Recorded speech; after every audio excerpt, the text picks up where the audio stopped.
Social cafe के सभी सुधी श्रोताओं को हरेंद्र त्रिपाठी का प्यार भरा नमस्कार। कैसे हैं दोस्तों? उम्मीद है आप सभी अच्छे होंगे। तो आपका एक बार फिर से मैं इस्तकबाल करता हूं आज के इस कार्यक्रम में, जिसका नाम है इन दिनों ज़िंदगी। और आज इसी सेगमेंट में हम एक नए टॉपिक को लेकर के आप सबके बीच हाजिर हुए हैं। और इस टॉपिक का नाम है how to stay positive in this challenging year of 2020, यानी 2020 के इस चुनौतीपूर्ण वर्ष में सकारात्मक कैसे रहें, इसकी चर्चा आज हम करेंगे। दोस्तों, सबसे पहले तो मैं ये पूछना चाहूँगा कि लॉकडाउन के समय में भी या फिर इन दिनों आप सब लोग कैसा फील कर रहे हैं? क्या आपको पुरानी यादें परेशान कर रही हैं? पुरानी यादें सारी तो बुरी नहीं होती, लेकिन कुछ पूरी पुरानी यादें जिसको आप भूल न पाए हों इस एकाकी भरे समय में, in this time of loneliness, क्या आप परेशान हो रहे हैं उन थॉट्स से? क्या आपको लगता है कि आपका जीवन एक लिमिटेड, एक संकुचित दायरे में रह कर गया है? और क्या आपको ये भी लगता है कि आपका भविष्य कहीं खतरे में है? क्या आपको ये भी लगता है कि अगर ये आपका जॉब नहीं मिला तो क्या होगा? क्या तमाम परेशानियां आपको इस समय दिख रही हैं? क्या आप सोशली डिस्टेंस, जो आजकल सोशल डिस्टेंसिंग की वजह से आप जो अपने रिलेटिव से, अपने प्यारे लोगों से, अपने संबंधियों से, सगे संबंधियों से, दोस्तों से, एक सुहृदयी जनों से अगर ना मिल पा रहे हों, तो क्या आप इन चीज़ों को लेकर परेशान हैं? और परेशानी तो वाकई जायज़ है, हम सभी परेशान हैं। लेकिन क्या आपको मालूम है कि ऐसे वक्त में पॉजिटिव रहना, आपका पॉजिटिव रहना कितना ज़रूरी है आपके लिए भी, और आप पे जो आश्रित हैं, आप पे जो डिपेंडेंट लोग हैं, उन सब के लिए भी बेहद ज़रूरी है आजकल पॉजिटिव होना। और पॉजिटिव होना किसे कहते हैं, सबसे पहले तो ये समझने की ज़रूरत है। तो जी हाँ, मैंने कई मनोवैज्ञानिकों के विचार पढ़े, कई जो अच्छे व्यक्तित्व वाले लोग हैं, मोटिवेशनल स्पीकर्स हैं, सबको सुना, सब ने कहा पॉजिटिव रहो, पॉजिटिव रहो। लेकिन किसी एक मोटिवेशनल स्पीकर या किसी एक साइकोलॉजिस्ट ने ये नहीं कहा कि पॉजिटिव होना किसे कहते हैं। देखिए, मेरी समझ में जितना कि मैंने पढ़ा, मुझे ये समझ में आया कि पॉजिटिव रहने के लिए आदमी को दो चीज़ों की ज़रूरत पड़ती है। सबसे पहला हैप्पीनेस और दूसरा पेशेंस। देखिए, जब आप हैप्पी रहेंगे तो आपके अंदर पेशेंस भी आएंगी, और जब हैप्पीनेस और पेशेंस आप के अंदर आ गई तो डेफिनेटली आप पॉजिटिव रहेंगे।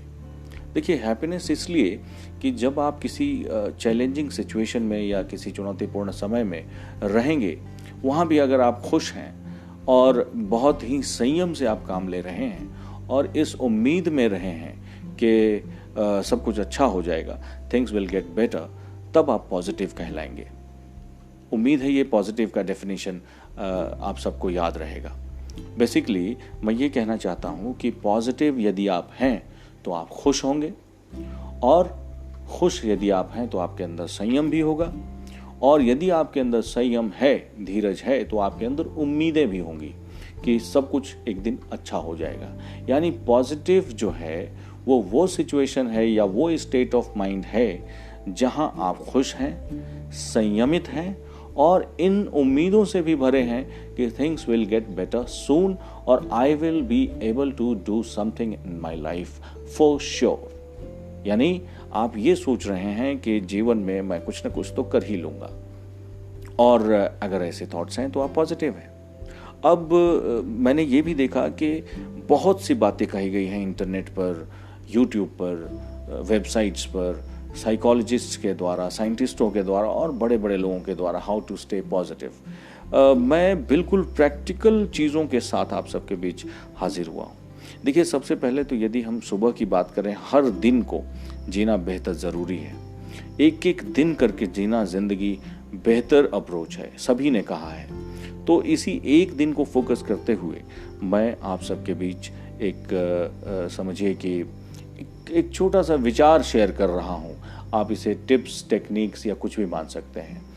यदि हम एक एक दिन करके जिएंगे ना, तो हमारे अंदर खुशियाँ, हमारे अंदर संयम, हमारे अंदर उम्मीदें बिल्कुल प्रस्फुटित होंगी, है ना, रेडिएट होंगी हमारे चारों ओर। और जब हम खुश होंगे तो हमारा परिवार खुश होगा, हमारे आसपास जितने लोग रह रहे हैं, हमारे दोस्त, हमारे यार दोस्त, हमारे जो रिलेटिव्स, सब जगह जिनसे भी हम बात करेंगे, they will get definitely a positive energy from our side. So यदि हम बात करें दिन की शुरुआत की, तो सबसे पहले तो हमें ये याद रखना होगा कि एक एक दिन के प्रति हमें माइंडफुल रहना पड़ेगा। यानी एक दिन जिसको हम जी रहे हैं उस दिन पे ही कॉन्सेंट्रेट करना ज़्यादा उचित होगा।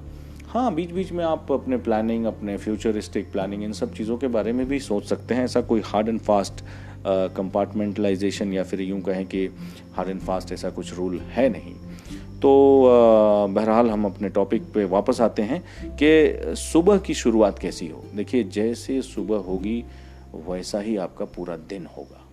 ये इसमें कोई वैज्ञानिक साक्ष्य यानी कि साइंटिफिक एविडेंस की ज़रूरत भी नहीं। आप जस्ट इमेजिन करके देखें कि आपकी सुबह जिस दिन बहुत ही अच्छी रही होगी, वो पूरा दिन आपका अच्छा गया होगा, है कि नहीं? अग्री करते हैं ना? तो इस चीज़ के लिए मैं कहूँगा कि सुबह की शुरुआत जो है बेहतर तरीके से करनी है। और सुबह की शुरुआत उससे बेहतर क्या होगी, जब आप सुबह सुबह उठेंगे।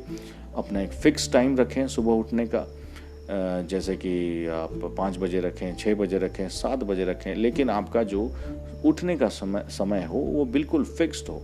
उसमें 15-20 मिनट चल जाए इधर उधर, लेकिन समय एक निश्चित हो, जिससे कि आप एक रूटिनाइज्ड हो करके रहें। और जब आप रूटिनाइज्ड होंगे, एक रूटीन में रहेंगे, जैसे कि लंच का टाइम, डिनर का टाइम, सोने का टाइम, ये टाइम मैनेजमेंट यदि आप सही से करते हैं तो आप डेफिनेटली आपको पॉजिटिव बने रहने में मदद मिलेगी।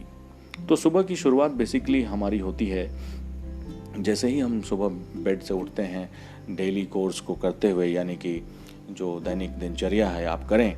उसके बाद फ्रेशन अप होके हो सके तो आप घर में ही कुछ एक्सरसाइज करें, रूफ पे, अपने छत पे जाकर कुछ करते हैं तो भी सही है।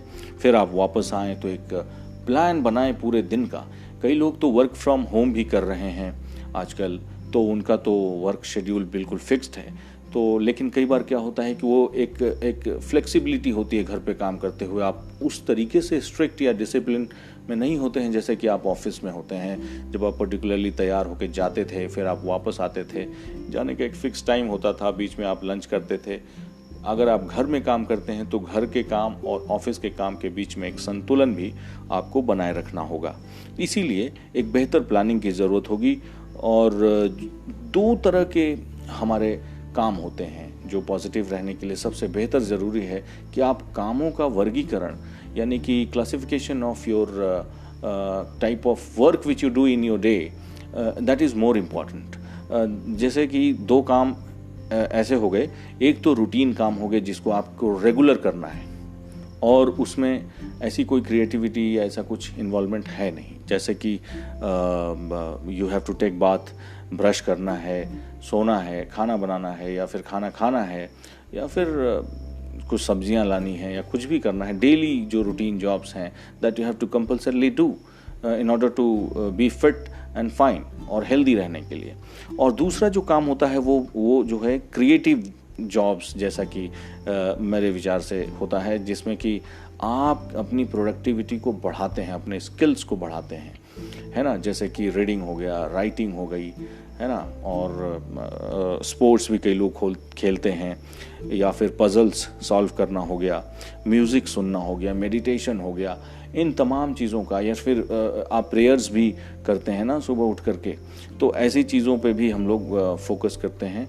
और लीजर्स में स्पेशली जब आप काम कर लें या फिर काम ना भी कर रहे हों तो पढ़ाई करें, या फिर बीच बीच में समय मिले तो माइंड को बिल्कुल इंगेज्ड या माइंडफुल रखने की ज़रूरत होती है। तो रूटीन जॉब्स नॉर्मली आपको लगता है कि क्या यार मोनोटोनस है, डेली उठना, वही खाना और वही जीना, और चूंकि एक जगह आप स्थिर हैं इसलिए आपके मन में ऐसी दुविधाएं या फिर ऐसी चिंताएं आती हैं कि एक ही चीज़ क्या। लेकिन माइंड इट, यदि आपका रूटीन फिक्स्ड है, यदि आपका रूटीन फिक्स्ड है, मैं दोहरा रहा हूँ कि यदि आपका रूटीन फिक्स्ड है तो आपकी टाइमिंग फिक्स होगी, और टाइमिंग फिक्स है तो आपके पास हर उन चीज़ों के लिए समय होगा जिन चीज़ों को करने से आपको खुशी मिलती है। जैसे आपको पढ़ने से खुशी मिलती है, जैसे आप स्पोर्ट्स खेलने से खुशी मिलती है, आप कुछ भी कर सकते हैं ना।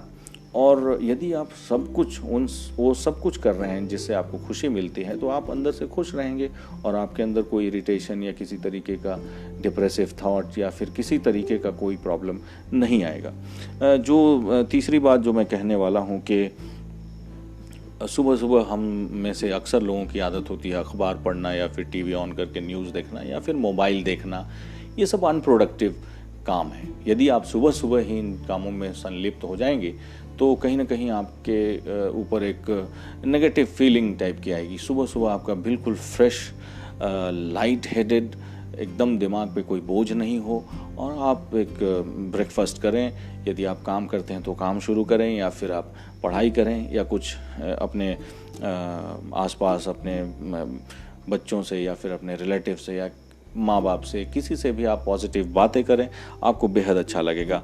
और इनके बाद मैं ये भी कहूँगा कि सुबह सुबह यदि आप भगवान से प्रेयर्स भी करते हैं, यदि आप रिलीजियस हैं, अगर आप स्पिरिचुअल हैं तो मेडिटेशन करेंगे, यदि आप नॉन बिलीवर भी हैं तो आप कम से कम तो ध्यान कर ही सकते हैं या खुद के बारे में, अपने कॉन्शियसनेस के बारे में सोच सकते हैं। तो ऐसा करने से आपको एक इंटरनल स्ट्रेंथ, एक आंतरिक मजबूती मिलेगी। और जो पांचवा पॉइंट जो मैं बोलने वाला हूँ वो ये कि अपने एम्बिशंस के बारे में ज़्यादा सोचने की ज़रूरत नहीं है। जैसे कई लोग अपने हालिया ज़िंदगी से खुश नहीं होंगे।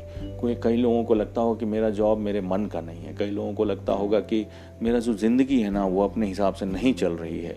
तो जनाब ये तो देखिए कि पिछले दिनों जो लॉकडाउन हुआ, कई लोगों के रोज़गार चले गए और इनफैक्ट आप जहाँ भी थे, जैसे भी थे, लॉकडाउन में आपको भगवान ने सब कुछ दिया और आप उस लॉकडाउन को सक्सेसफुली आपने कवर किया। आपको खाने की दिक्कत नहीं हुई, अगर हुई भी तो आपने मैनेज कर लिया और एक सक्सेसफुली आप उस सिचुएशन से इमर्ज होकर के, एक विक्टोरियस होकर के आप यहाँ तक पहुँचे। तो ये कम अचीवमेंट नहीं है जनाब। और यदि आप एम्बिशियस हैं ही, अगर आपको लगता है कि कुछ और करना चाहिए ज़िंदगी में, तो धीरे धीरे करें, प्रैक्टिकल करें। ऐसा नहीं कि आज ही एकदम करोड़पति बनने का सपना पाल रहे हों, वैसे आपको स्ट्रेस बढ़ जाएगा। यदि आप कुछ नए कोर्सेज को ज्वाइन करने की कोशिश कर रहे हो या सोच रहे हो तो आप बिल्कुल मेटिकुलसली एक अच्छे से सोच करके आप ज्वाइन करें, ताकि आपके अंदर वो जो आपके स्किल्स, जो नेचुरल स्किल्स है, उसको बढ़ावा मिले और नए स्किल्स भी आप सीखें, है ना।